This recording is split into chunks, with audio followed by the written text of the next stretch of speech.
लीजिए सुनिए रवीन्द्रनाथ टैगोर की लिखी कहानी दालिया, मेरी यानी समीर गोस्वामी की आवाज में।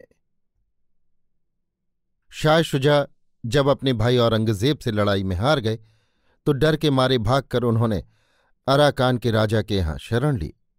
उनके साथ उनकी 3 सुंदरी लड़कियां भी थीं। अराकान के राजा ने चाहा कि उन लड़कियों के साथ शाहजादों की शादी हो जाए। इस प्रस्ताव के छिड़ने पर शाह शुजा बहुत ही नाराज हुए। नतीजा ये हुआ कि राजा के हुक्म से एक दिन उन्हें छल से नाव पर बिठाकर बीच नदी में डुबो देने की कोशिश की गई। उस विपत्ति के समय छोटी लड़की अमीना को उन्होंने स्वयं नदी में पटक दिया। बड़ी लड़की ने अपने आप आत्महत्या कर ली।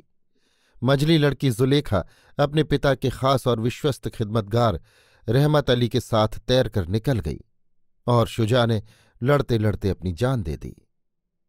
अमीना नदी के बहाव में बहकर दैवयोग से जल्द ही एक धीवर के जाल में उलझ गई और धीवर ने उसे तुरंत ही निकाल लिया।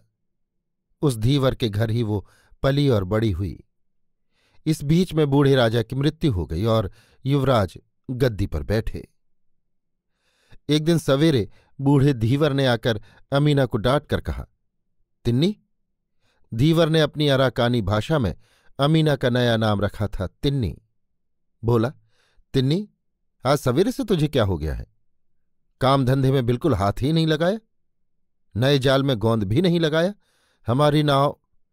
अमीना ने धीवर के पास जाकर बड़े प्यार से कहा, बाबा, आज मेरी बहन आई है।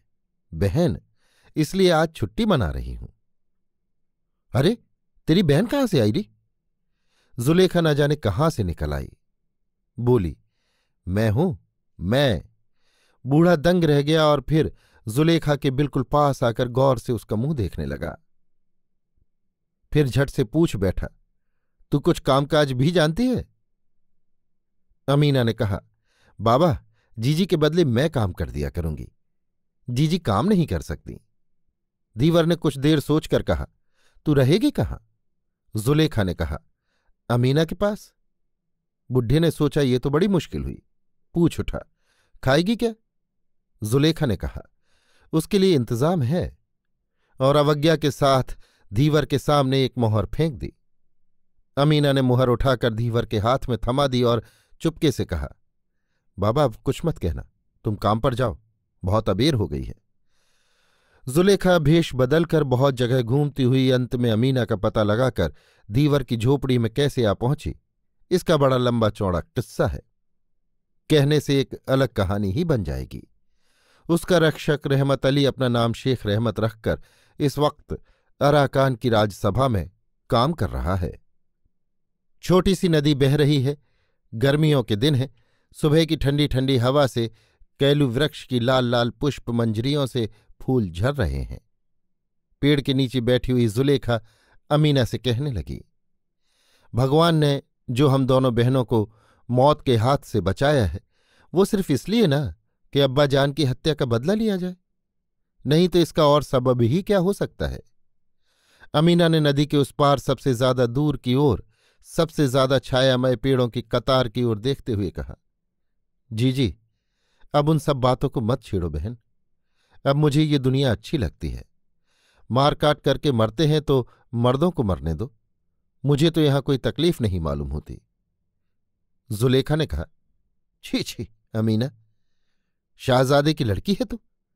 कहाँ दहली का तख्त ताउस और कहाँ ये अराकान के एक धीवर की झोंपड़ी। अमीना ने हंसकर कहा, जीजी, दहली के तख्त ताउस से इस बूढ़े धीवर की झोंपड़ी और इस कैलू की छाया अगर किसी लड़की को ज्यादा प्यारी लगे तो दहली का शाही सिंहासन उसके लिए एक बूंद आंसू भी न बहाएगा। जुलेखा ने कुछ अनमने भाव से और कुछ अमीना को लक्ष्य करके कहा, हाँ, तुझे तो दोष नहीं दिया जा सकता, तब तू बिल्कुल छोटी थी, पर एक बार मन में सोच तो देख, अब्बाजान तुझे ही सबसे ज्यादा प्यार करते थे, इसीलिए उन्होंने अपने हाथ से तुझे पानी में डाल दिया था। ऐसे वालिद की दी हुई मौत से इस जिंदगी को तू ज्यादा प्यारी मत समझ। हाँ, अगर बदला ले सके तो जिंदगी के कुछ मानी भी हो सकते हैं। अमीना चुप्पी साधे बैठी रही और उस पार बहुत दूर की ओर देखती रही, मगर उसके चेहरे पर यह भाव साफ झलकने लगा कि सब कुछ ठीक है, पर इसके मानी ये कि बाहर की इस हवा और पेड़ की छाया ने, उसके नवयौवन और न मालूम कौन सी एक आरामदेह याद ने उसे गहराई में गरक कर रखा है।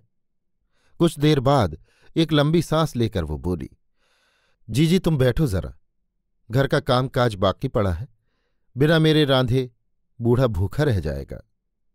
जुलेखा अमीना की इस हालत का ख्याल करके बड़ी उदास हो गई। बहुत देर तक चुपचाप बैठी रही। इतने में अचानक धम्म से किसी के कूदने की आवाज हुई और पीछे से किसी ने आकर उसकी आंखें मींच लीं। जुलेखा ने घबरा कर कहा, कौन? गले की आवाज सुनकर वो नौजवान उसकी आंखों पर से हाथ हटाकर सामने आ खड़ा हुआ। जुलेखा के मुंह की ओर देखकर बेधड़क बोल उठा, तुम तो तिन्नी नहीं हो। इस ढंग से बोला जैसे जुलेखा अपने को तिन्नी साबित करने की कोशिश कर रही हो, और फकत उसकी गजब की होशियारी ने ही इस धोखेबाजी से उसे बचा लिया हो। जुलेखा अपना दुपट्टा संभालती हुई तेजी से उठ खड़ी हुई। उसकी आंखों से आग बरसने लगी। कड़क कर बोली, कौन हो तुम? युवक ने कहा, तुम मुझे नहीं पहचानती, तिन्नी जानती है। तिन्नी कहाँ है? तिन्नी शोरगुल सुनकर बाहर निकल आई। जुलेखा का गुस्सा और युवक का ताज्जुब और हैरानी भरा चेहरा देखकर अमीना कहकहा मारकर हंस पड़ी। बोली, जी इसकी बात पर तुम कुछ ध्यान मत दो, ये आदमी थोड़े ही है। अगर कुछ बेअदबी की है तो मैं इसे डांटे देती हूं। दालिया, क्या किया था तुमने? युवक ने फौरन जवाब दिया, सिर्फ पीछे से आकर आंखें मींच ली थी। मैंने समझा कि तिन्नी है, पर ये तो तिन्नी नहीं। तिन्नी सहसा जबरदस्त नाराजगी जाहिर करती हुई बोली, फिर छोटे मुंह बड़ी बात, कब तुमने तिन्नी की आंखें मींची थी? बड़े हिम्मत वाले हो गए हो। युवक ने कहा, आंखें मींचने में ऐसी क्या हिम्मत की जरूरत है, सिर्फ पहले की आदत चाहिए। पर सच कहता हूं तिन्नी, आज जरा कुछ डर सा गया था। इतना कहकर वो निगाह बचाकर जुलेखा की ओर उंगली से इशारा करके अमीना के मुंह की तरफ देखता हुआ मुस्कुराने लगा। अमीना ने कहा, नहीं तुम बड़े गंवार हो, शाहजादी के सामने खड़े होने लायक तमीज नहीं तुम में। तुम्हें तमीज सिखाने की जरूरत है। देखो, इस तरह सलाम करो। इतना कहकर अमीना ने अपने यौवन मंजरित देह लता को बड़ी नजाकत के साथ झुकाकर जुलेखा को सलाम किया, और युवक ने बड़ी मुश्किल से उसकी बहुत ही अधूरी नकल की। अमीना बोली, इस तरह 3 कदम पीछे हटाओ। युवक पीछे हटाया। फिर सलाम करो। फिर सलाम किया।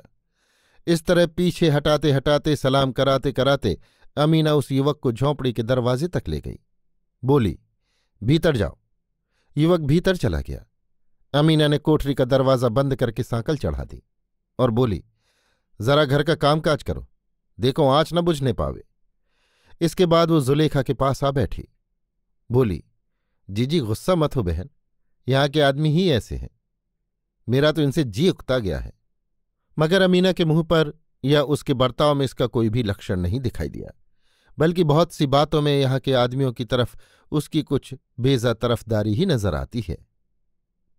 जुलेखा गुस्सा दिखाकर बोली, सचमुच अमीना, तेरे बर्ताव से मैं तो दंग रह गई हूं। एक अनजान नौजवान आकर देह से हाथ लगावे, ये तो उसकी बड़ी भारी हिमाकत है। अमीना ने बहन की हाँ में हाँ मिलाकर कहा, हाँ देख तो सही, अगर कोई बादशाह या नवाब का लड़का ऐसा बेहुदा सलूक करता तो उसे मैं बेआबरू करके तुरंत निकाल बाहर करती। जुलेखा से भीतर की हंसी रोके न रुक सकी। हंसकर बोली, सच सच बताना अमीना, तैने जो कहा था कि दुनिया मुझे बड़ी अच्छी लगती है, सो क्या इसी जंगली नौजवान के लिए? अमीना ने कहा, अच्छा तो सच सच कह डालूं? ये मेरी बड़ी मदद करता है, फल फूल तोड़ देता है, शिकार कर लाता है, किसी काम के लिए बुलाओ तो दौड़ा आता है। बहुत बार सोचती हूं कि इसे डांट डपट कर ठीक करूं, पर मेरी सब कोशिशें फिजूल जाती हैं। अगर खूब गुस्सा होकर कहूं कि दालिया तुम पर मैं बड़ी नाखुश हूं, तो वो मेरे मुंह की तरफ देखता और बड़े मजे से चुपचाप मुस्कुराता रहता है। इस देश की हंसी ही शायद ऐसी होती होगी। 2-4 थप्पड़ मुक्के जमा दो, बड़ा खुश होता है। ये भी आजमा कर देख लिया है मैंने। देखो ना, घर में बंद कर दिया है, बड़े मजे में है। दरवाजा खोलते ही देखोगी मुंह और आंख लाल सुर्ख करके बड़ी मौज से चूल्हा फूंक रहा होगा। बताओ इससे कैसे बस चले? मैं तो हैरान हो चुकी हूं बहन। जुलेखा ने कहा, अच्छा अब मैं कोशिश करूंगी। अमीना ने हंसते हुए विनय के साथ कहा, ना बहन, तेरे पांव पड़ती हूं, अब तू उससे कुछ मत कहना। ये बात अमीना ने इस ढंग से कही मानो वो युवक अमीना का बड़ी साध से पाला हुआ हिरन हो, मानो उसे अब भी ऐसी आशंका है कि अभी तक उसका जंगली स्वभाव दूर नहीं हुआ है, दूसरे किसी आदमी को देखकर कहीं भड़क न जाए, भाग न जाए। इतने में धीवर ने आकर कहा, आज दालिया नहीं आया तिन्नी? आया तो है, कहाँ गया? बहुत उधम मचा रहा था, इसलिए उसे कोठरी में बंद कर दिया है। बूढ़ा कुछ सोच में पड़ गया, बोला, अगर हैरान करे तो जरा सह लिया कर बेटी, कम उम्र में सभी ऐसे उद्यमी हुआ करते हैं, ज्यादा तंग मत किया कर उसे। दालिया ने कल एक थलू देकर मुझसे 3 मछलियां खरीदी थी, मालूम है? थलू का अर्थ है मोहर। अमीना बोली, फिक्र मत करो बाबा, आज मैं उससे 2 थलू वसूल करा लूंगी और तुम्हें एक भी मछली नहीं देनी पड़ेगी। बूढ़ा अपनी पाली पोसी लड़की के अंदर इतनी कम उम्र में ऐसी चतुराई और कमाऊ बुद्धि देखकर बड़ा खुश हुआ और प्यार से उसके सिर पर हाथ फेर कर चला गया। ताज्जुब तो इस बात का है कि दालिया के यहां आने जाने के बारे में जुलेखा को भी धीरे धीरे अब कोई आपत्ति नहीं रही। विचार कर देखा जाए तो इसमें ताज्जुब कुछ नहीं। कारण जैसे नदी के एक ओर स्रोत है और दूसरी ओर किनारा, उसी तरह औरतों में हृदय का आवेग और लोक लज्जा है। मगर सभ्य समाज के बाहर अराकान के मैदानों में लोग कहाँ जिसकी लज्जा हो। यहां तो सिर्फ ऋतु या मौसम बदलने के साथ साथ पेड़ पौधों में फल फूल लगते हैं और झड़ते रहते हैं, और सामने से बहने वाली वो नीली नदी बरसात में उफनती, क्वार में कातिक में निखरती, जाड़ों में सिकुड़ती, बसंत में शर्माती और गर्मियों में ऐसे छरछरे बदन की हो जाती कि देखते ही बनती है। और चिड़ियों का चहचहाना, आज़ाद और अंदरूनी उमंगों से भरपूर उनकी मीठी मीठी बोलियों में हमारी तरह एक दूसरे के प्रति न तो समालोचना है और न कटाक्ष।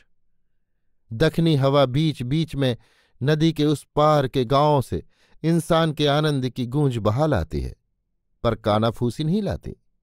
गिरे हुए खंडहर मकान पर आहिस्ता आहिस्ता जैसे घास पैदा होती रहती है, ठीक वैसे ही कुछ दिन यहां रहने से आदमी पर प्रकृति का ऐसा छुपा हुआ हमला होता रहता है कि उसकी बनाई हुई लोक व्यवहार की मजबूत भीत भी ढहने लगती है और इस बात का उसे पता तक नहीं रहता। असल में औरतों को 2 हम उम्र या समयोग नर नारी के मिलन दृश्य के देखने में जितना आनंद आता है उतना और किसी बात में नहीं। इतना रहस्य, इतना सुख, इतना बड़ा अथाह कुतूहल का विषय उनके लिए और कुछ हो भी नहीं सकता। लिहाजा जंगल की इस कुटिया में, सुनसान गरीबी की छाया में जब जुलेखा का कुल गर्व और लोक मर्यादा का भाव अपने आप ढीला पड़ने लगा, तब उस फूलों से भरे हुए केलू के पेड़ की छाया में अमीना और दालिया के मिलन के इस दिलचस्प खेल के देखने में उसे बड़ा आनंद आने लगा। शायद उसके भी तरुण हृदय में एक अपरितृप्त आकांक्षा या चाह जाग उठती और उसे सुख दुख से चंचल कर देती थी। अंत में ऐसा हो गया कि अगर किसी दिन युवक के आने में देर हो जाती तो अमीना जैसे परेशान हो उठती। जुलेखा भी वैसे ही आग्रह के साथ उसका इंतजार करने लगती, और फिर उन दोनों के इकट्ठा होने पर चित्रकार जैसे अपनी हाल ही में पूरी की हुई तस्वीर को कुछ दूर से देखता है, वैसे ही स्नेह के साथ मुस्कुराती हुई जुलेखा उनकी ओर देखती रहती। किसी किसी दिन मौके की युद्ध भी करती, छल से डांट डपट भी देती, अमीना को घर में बंद करके युवक के मिलनावेग में बाधा भी डालती। बादशाह और जंगल में एक तरह की समानता होती है। दोनों ही आज़ाद होते हैं, दोनों ही अपने राज्य के एकाधिपति होते हैं, दोनों को ही किसी का नियम कानून मानकर नहीं चलना पड़ता, दोनों ही में प्रकृति का स्वाभाविक बड़प्पन और सरलता आ जाती है। जो बीच के दर्जे के हैं, जो रात दिन लोकशास्त्र के अक्षर मिलाकर जीवन बिताते हैं, वे ही कुछ अलग तरह के होते हैं। वे ही बड़ों के सामने दास, छोटों के लिए प्रभु और ऐरे गैरे स्थान में बिल्कुल किंकर्तव्य विमूढ़ या हक्के बक्के से हो जाते हैं। असभ्य दालिया प्रकृति महारानी का अलहड़ लड़का है। शाहजादियों के सामने उसे कोई संकोच नहीं और शाहजादियां भी उसे बराबरी का आदमी समझती हैं। दालिया हंसमुख, सरल, कौतुक प्रिय, हर हालत में हिम्मती, निर्भीक और निसंकोच प्रकृति का युवक है। साथ ही उसके चरित्र में दरिद्रता का भी कोई लक्षण नहीं। परंतु इन सब खेलों में एकाएक जुलेखा का हृदय हाय हाय कर उठता। वो सोचती कि शहजादी की जिंदगी का क्या यही नतीजा होना चाहिए। एक दिन सवेरे दालिया के आते ही जुलेखा ने उसका हाथ मसक कर कहा, दालिया, मुझे यहां के बादशाह को दिखा सकते हो तुम? दिखा सकता हूं, पर क्यों? मेरे पास एक छुरा है, उसे मैं उसके सीने में भोंकना चाहती हूं। पहले दालिया कुछ दंग सा रह गया, फिर जुलेखा के खूंखार और बदला लेने की खुशी से चमकते हुए चेहरे की ओर देखकर उसका सारा चेहरा हंसी से खिल उठा, मानो इतनी बड़ी मजे की बात उसने पहले कभी सुनी ही न हो। अगर दिल लगी हो तो ऐसी ही हो, शाहजादी के लायक। कोई बात नहीं, चीत नहीं, पहली ही मुलाकात में एक छुरे का आधा हिस्सा एक जिंदा बादशाह के सीने में भौंके जाने पर इस तरह के अत्यंत अंतरंग व्यवहार से बादशाह के होश हवास कैसे फाख्ता हो जाएंगे, यही चित्र क्रमशः उसके मन में उदित होने लगा और उसका मंद मंद कौतुक हास्य रह रहकर उच्च हास्य में परिणत होने लगा। उसके दूसरे ही दिन जुलेखा को रहमत की एक गुप्त चिट्ठी मिली। उसमें लिखा था, अराकान के नए राजा को पता लग गया है कि तुम दोनों बहनें धीवर की झोंपड़ी में हो। छिपकर अमीना को उन्होंने देख लिया है और वे उस पर मोहित भी हो गए हैं। उसके साथ ब्याह करने के लिए जल्द ही वे उसे महल में लाने की तैयारियां कर रहे हैं। बदला लेने का यही मौका है, ऐसा अच्छा मौका फिर हाथ न आएगा। जुलेखा ने मजबूती से अमीना का पहुंचा थाम कर कहा, खुदा की मर्जी साफ दिख रही है अमीना, तेरी जिंदगी में अब फर्ज अदा करने का वक्त आ गया है। हंसी खेल अब अच्छा नहीं लगता, उठ तैयार हो जा। दालिया मौजूद था। अमीना ने उसके मुंह की तरफ देखा कि वो कौतुकपूर्ण हंसी हंस रहा है। उसकी हंसी देखकर अमीना का दिल चूर चूर हो गया। बोली, जानते हो दालिया, मैं बेगम बनने जा रही हूं। दालिया ने हंसकर कहा, थोड़ी ही देर के लिए ना। अमीना ने पीड़ित और विस्मित चित्त से मन ही मन सोचा, सचमुच ये जंगल का हिरन है, इसके साथ आदमियों जैसा बर्ताव करना अपना ही पागलपन है। अमीना ने दालिया को और भी जरा सचेत करने के लिए कहा, बादशाह को मारकर फिर क्या मैं लौट सकती हूं? दालिया ने इस बात को संगत समझकर कहा, हां, लौटना तो मुश्किल ही है। अमीना की सारी अंतरात्मा एकाएक सुस्त पड़ गई। फिर भी जुलेखा की ओर मुड़कर लंबी सांस लेकर उसने कहा, जी जी चलो, मैं तैयार हूं। फिर दालिया की ओर मुड़कर बिंधे हुए हृदय से हंसी में बोली, बेगम बनकर मैं पहले तुम्ही को बादशाह के खिलाफ बगावत करने के जुर्म में सजा दिलवाऊंगी, उसके बाद फिर जो कुछ करना होगा करूंगी। सुनकर दालिया को बड़ा मजा आया, मानो इस बात का अमल होने पर उसे बहुत कुछ आनंद की चीज मिलेगी। घुड़सवार, हाथी, प्यादे, बाजे, झंडियों और रोशनियों की ऐसी धूमधाम शुरू हुई कि दीवार का घर द्वार टूटने की नौबत आ गई। शाही महल से 2 जड़ाऊ सोने की पालकियां आई हैं शहजादियों के लेने के लिए। अमीना ने जुलेखा के हाथ से छुरा ले लिया। बहुत देर तक वो उसकी हाथी दांत की बनी बूंट को देखती रही और फिर चोली उघाड़कर अपनी छाती पर एक बार उसकी धार की आजमाइश कर देखी। जीवन कली के डंठल के पास छुरे को एक बार छुला लिया और फिर उसे म्यान में रखकर चोली के अंदर छिपा लिया। उसकी बड़ी इच्छा थी कि इस मौत के सफर के पहले एक बार वो दालिया से मिल लेती, पर कल से वो लापता है। दालिया उस दिन जो हंस रहा था उसमें शायद उसके रूठने की चिंगारियां सुलग रही थीं। पालकी में बैठने के पहले अमीना ने अपने बचपन के आश्रय को आंसुओं में से एक बार देखा, अपने उस घर के पेड़ को, अपनी उस घर की नदी को। धीवर का हाथ थामकर वो कांपती हुई जबान से बोली, बाबा, अब मैं चली, तिन्नी तो जाती है, अब तेरी घर गृहस्थी कौन संभालेगा? बूढ़ा अचानक बच्चे की तरह रो उठा। अमीना ने कहा, बाबा, अगर दालिया यहां आवे तो उसे ये अंगूठी दे देना, कहना तिन्नी जाते वक्त दे गई है। इतना कहकर जल्दी से वो पालकी में बैठ गई। बड़ी धूमधाम के साथ पालकी रवाना हो गई। अमीना की अपनी और उसके बाबा की झोंपड़ी, नदी का किनारा, कैलू के पेड़ के नीचे का चबूतरा, सभी कुछ उसे सुनसान अंधेरे में विलीन होता दिखाई देने लगा। यथा समय दोनों पालकियों ने तोरण द्वार पार करके रनबास में प्रवेश किया। दोनों बहनें पालकी से बाहर निकल आईं। अमीना के मुंह पर कतई हंसी नहीं थी और न आंखों में आंसुओं का नामोनिशान ही था। जुलेखा का मुंह सफेद फक पड़ गया था। फर्ज जब तक दूर था तब तक उसकी उमंग और हौसले में तेजी थी, मगर अब उसने कांपते हुए हृदय से, व्याकुल स्नेह से अमीना को छाती से लगा लिया। मन ही मन कहने लगी, नए प्रेम के डंठल से तोड़कर इस खिलते हुए फूल को किस खून के बहाव में बहाने ले जा रही हूं मैं। लेकिन अब सोचने का वक्त नहीं है। बांदियों द्वारा लाई हुई सैकड़ों हजारों बत्तियों की तेज निगाहों के बीच से दोनों बहनें सपने की सी चाल चलने लगीं। अंत में बादशाह के खास महल के दरवाजे के पास लम्हे भर के लिए ठहरकर अमीना ने जुलेखा से कहा, जी। जुलेखा ने अमीना को मजबूत आलिंगन में बांधकर उसका मुंह चूम लिया। फिर दोनों धीरे धीरे भीतर घुसीं। देखा कि कमरे के बीचों बीच पलंग पर मसनद के सहारे शाही पोशाक पहने बादशाह बैठे हुए हैं। अमीना बड़े संकोच के साथ दरवाजे के पास खड़ी रही। जुलेखा ने आगे बढ़कर बादशाह के पास जाकर देखा। बादशाह चुप बैठा बड़ा मजा ले लेकर मुस्कुरा रहा है। जुलेखा बोल उठी, दालिया? अमीना मूर्छित हो गई।